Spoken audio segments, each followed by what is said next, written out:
Καλώς όρισες σε ένα ακόμα βίντεό μου. Στο σημερινό βίντεο θα μοιραστώ μία άσκηση στην κλίμακα Do Maggiore. Αυτή η άσκηση είναι κατάλληλη για την εξάσκηση των δαχτύλων, την ενδυνάμωσή τους, το συγχρονισμό, το άνοιγμα των δαχτύλων και για την εξάσκηση της πένας. Αυτή η άσκηση μπορεί να μεταφερθεί και σε όλες τις άλλες κλίμακες και στους λαϊκούς δρόμους και με αυτόν τον τρόπο να επιτύχει ο εξασκούμενος να εξασκείται και ταυτόχρονα να μαθαίνει και τους λαϊκούς δρόμους.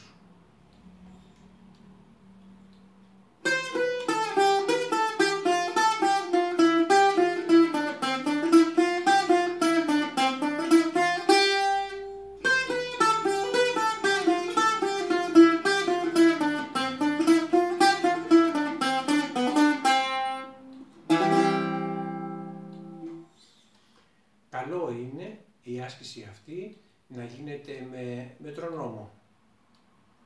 Καλή εξάσκηση!